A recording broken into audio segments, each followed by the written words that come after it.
Hello, students.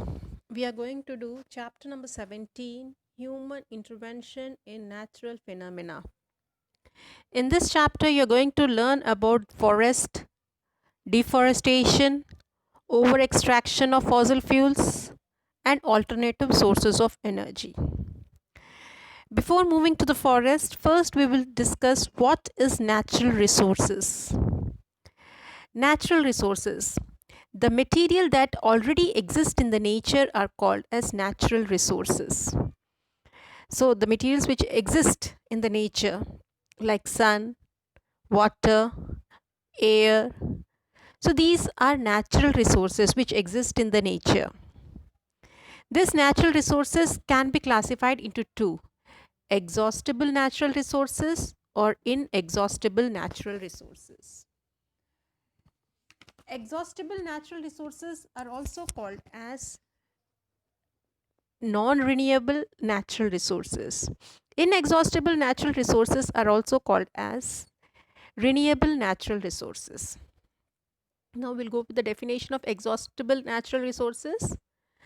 The resources like coal, petroleum, forest that are likely to be completely used up or finished one day as a result of human consumption are called as exhaustible natural resources. So the exhaustible natural resources examples are coal, petroleum, forest, which can be completely finished or used up by the human consumption.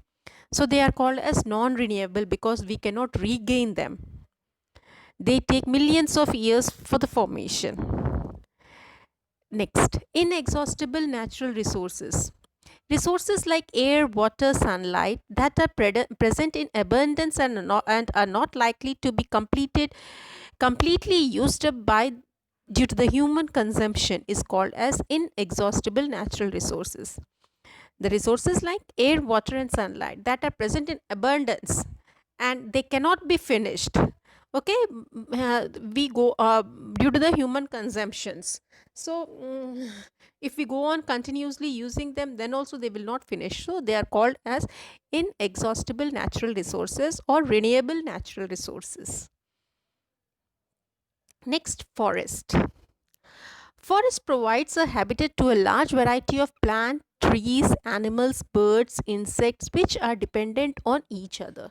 So they are the homes of different kinds of trees, plants, animals, birds, insects, and they depend on each other. So what are the advantages of forest?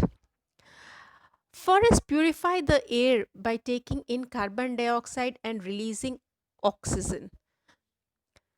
They take in carbon dioxide. The trees which are present in the forest, they purify the air. They take the carbon dioxide and they give out oxygen. Plants and trees prevents the soil erosion. These trees, they hold up the topsoil. So it prevents the soil erosion. Soil erosion means removal of the fertile soil. So the fertile soil cannot be removed if more trees and plants are present. They help in maintaining the groundwater table. So groundwater table, they are maintained by the forest. How? Because the roots hold the water, due to which the groundwater level increases. They help in the formation of rain. So they help in the formation of rains. The forest, this is also one of the main advantage, and many other advantages are there. So we depend on the forest for the products like wood, gum, medicines, fruits, fibers, and for clothing, for food, and for shelter. So this is also an advantage. Next, the main cause of exhaustion of the natural resources is deforestation or overexploitation. What is deforestation? Deforestation is the destruction of large number of trees in the forest due to the human activities and natural calamities like storm, flood, etc. So, destruction of large number of trees in the forest due to the human activities or natural calamities. We destroy the forest for our benefits. We cut the trees.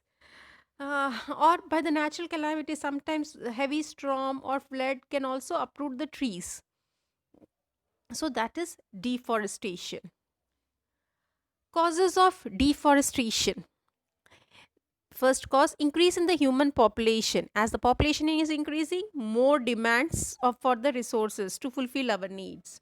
So increase in the population is the major cause for the deforestation. We cut the trees. If the population goes on increasing, we require the lands for the residents. So we will go, we will go to the forest and cut the trees.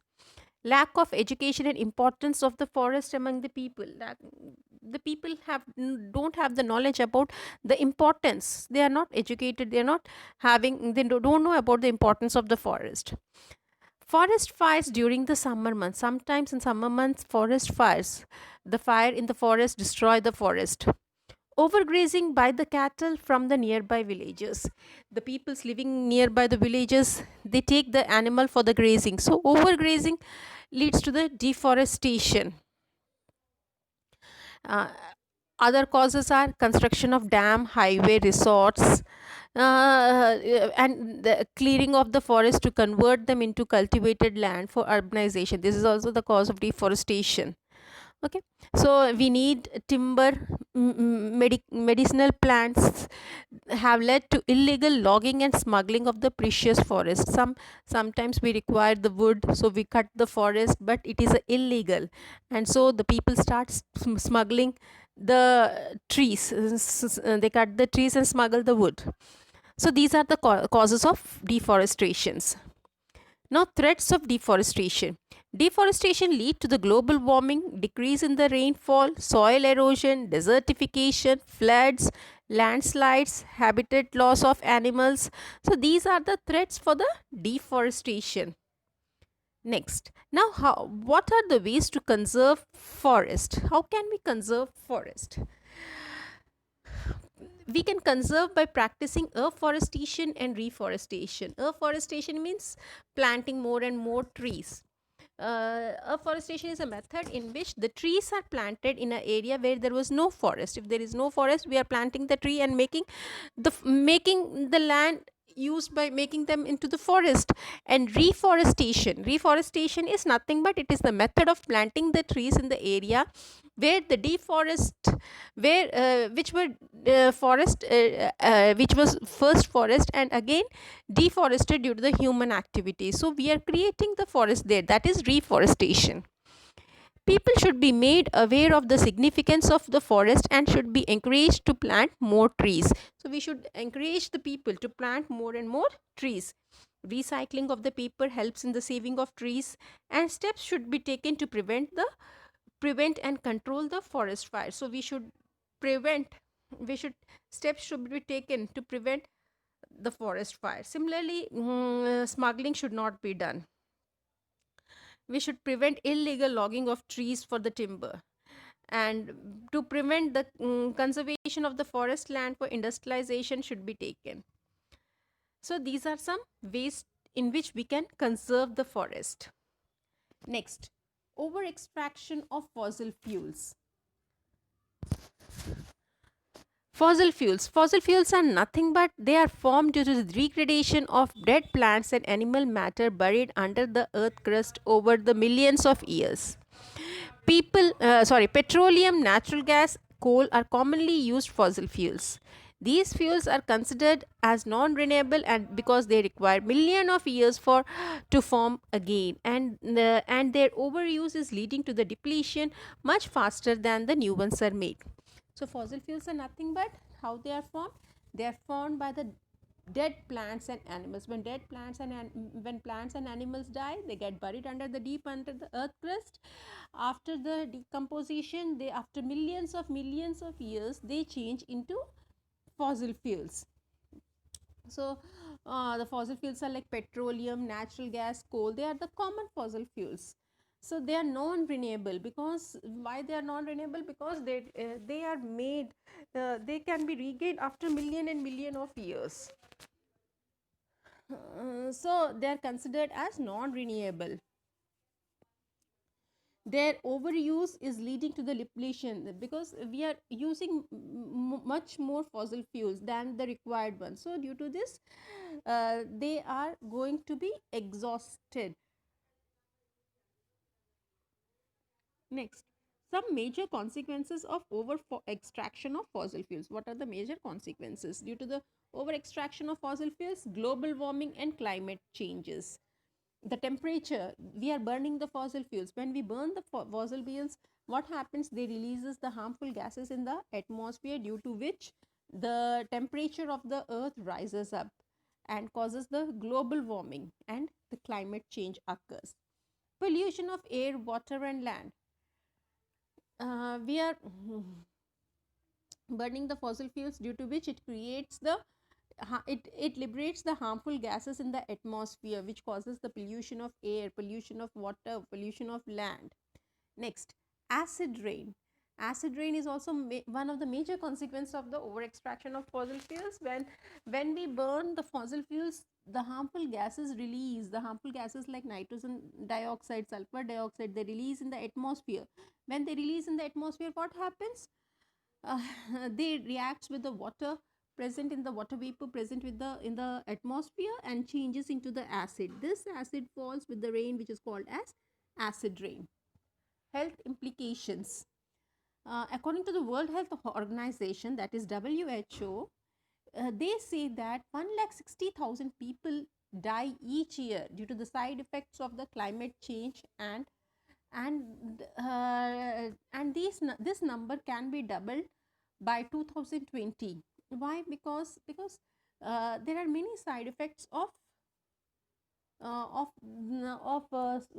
using of the fossil fuels.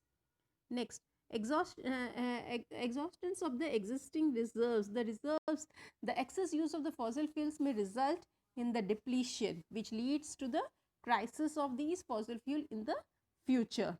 These are the some major consequences of over extraction of fossil fuels. Next, alternative source of energy. Renewable energy. Renewable energy is sustainable as it is obtained from the sources that are inexhaustible. Renewable energy sources includes wind, solar, water, all of which occurs naturally on our planet. Renewable energy is a clean and non-polluting energy. So renewable energy is nothing but which are obtained from the sources of inexhaustible, means which cannot be completed, like wind, solar energy, solar, sun, water. So the wind, sun, water are the inexhaustible, so the energy obtained from them is inexhaustible, renewable energy. So windmills. Naturally blowing wind energy is being used to run the windmills, which we can use to produce electricity. Windmills are used for pumping water, grinding grains, and we can use the wind energy to generate electricity. Next, solar panel. Solar panel traps the solar energy and convert them into the water. The energy generated can be used for lighting purpose at home. Solar water heater are used where heat from the sun is used to heat the water in the glass panels of the roof. So solar energy, we can use the sun energy in the form of solar energy. So for this we require a solar panel, which takes the sun energy and convert them into, which help them to heat the water or cook the food, or for the lightning, for generating electricity. Next, biomass. It is the energy obtained from the organic matter like wood, crop, residue, aquatic plants, etc., which can be used for the various application. Biomass is used to produce heat, electricity. It plays a vital role, especially in the rural area. Biomass energy is obtained. How it is obtained? It is obtained from the organic matter, in which we can use wood, crop residue, aquatic plants. When they decompose, they change into biomass, and from that the energy which is produced is called as biomass energy, and it plays a very important role in the rural areas. Conservation of natural resource is one of the major responsibility and concern of the present time. Many nationals and international organizations are working towards the conservation and protection of our environment by creating the awareness about the sustainable use of natural resource. The mantra for the sustainable use of this resource in our environment is by the adoption of the principle of 4 R's: reduce, reuse, refuse, and recycle. So, this is an important mantra for protecting of our fossil fuels. That is 4 R's: reduce. Reduce means we should reduce the use of the fossil fuels. Reuse, we have to use the things again and again. Refuse, refuse means don't use. And recycle, we can recycle the things and reuse again. This is the mantra through which we can conserve our fossil fuel. So till here your chapter has been completed. Thank you.